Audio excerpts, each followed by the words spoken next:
So what are you looking at here today? Welcome back, Kotter.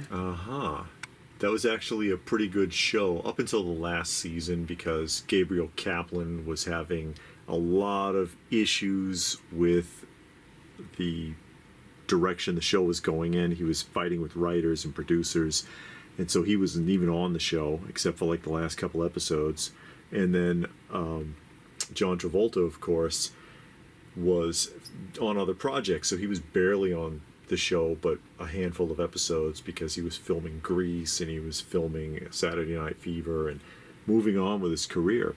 But yeah, a popular show. And these were made by Mattel, and they were made by Mattel in 1976, I believe.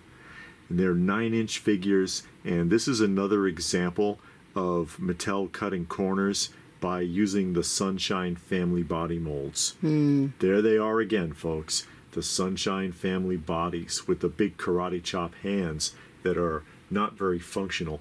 They're 9-inch figures, essentially, which is about the size of the Sunshine Family doll figures. And when they needed a figure to be taller, they just gave them this freakishly long neck, which you can really see on Freddie Washington here. If you look at the length of his neck, it's kind of ridiculous. They say, oh, Freddie's taller. Well, we'll just give him a longer neck because we're not changing that body mold. Forget it. Anyway, the big alien neck. Mixed media, obviously, and nobody is wearing socks. It's all slip-on shoes, no socks. And because they cut corners by giving them Sunshine Family body molds, they can't hold any of their accessories. Same problem that you saw with the Space 1999 figures. He's got a basketball he can't hold. This one, look, he's got a little tiny comb up in here. How's he supposed to comb his hair? He got molded hair. Yeah, he's got molded hair and no thumbs.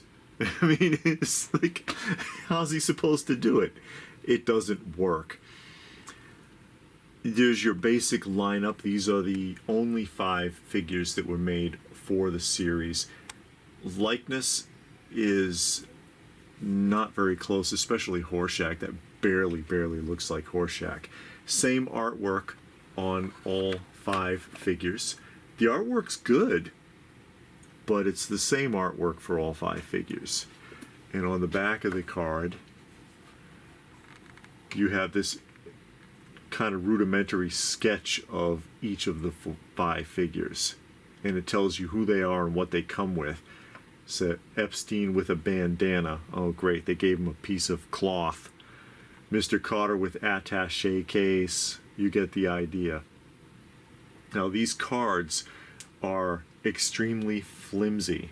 I've pointed it out before with certain things that were manufactured back then. Cereal box cardboard. So these cards usually don't hold up very well. And often when you find the Welcome Back Kotter figures, they're with huge clearance stickers on them. These were not popular at the time. So there's usually a big giant red or orange price tag covering essentially the artwork. A small price tag like this, I don't mind so much. You know, this is a Children's Palace price tag, and they tore the edge off and put a clearance price, $4.87. This place, what is it? Toy-Rama, $2.99. Mason's, $6.99. Expensive for the 1970s, I think. There is a classroom playset, and you can see here, this is a vinyl case, and it has a cardboard sleeve with some new art and a picture here.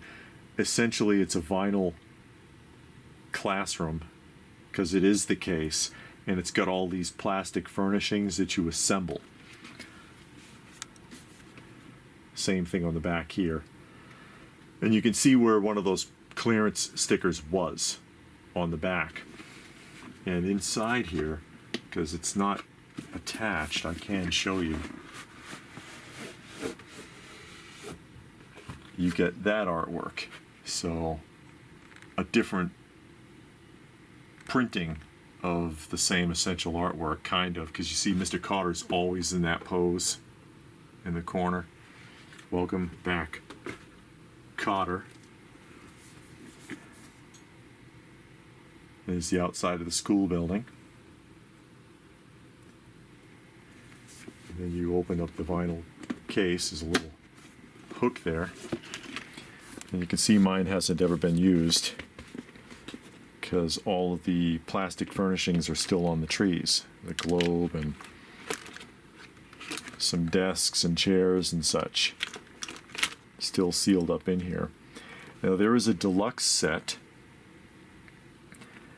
which is a larger box with this vinyl case and all 5 of the figures loose inside the case. So there's a deluxe set that you can find. I don't have that, but that's okay. One day. There's also a motorcycle. So there's Barbarino's motorcycle, which is like the holy grail of the set. It's almost impossible to find that motorcycle. And what's really interesting about it is, of course, there was no motorcycle in that show, in any episode. There was mention of a car once that Horshack's uncle sold them that broke down. You never saw it, but there was no motorcycle, unless that has something to do with the comic book, perhaps. I believe Marvel had a comic. Aside from that, I don't know what to tell you. But that's the 1976 Mattel Welcome Back Kotter. And I know you probably noticed there is a John Travolta here. On stage, John Travolta, Superstar. And this was made a year later by Chemtoy in 1977. And this you can find, actually, and probably mint in the box and probably less than or around the $50 mark. It's not too terrible, or not too terribly expensive.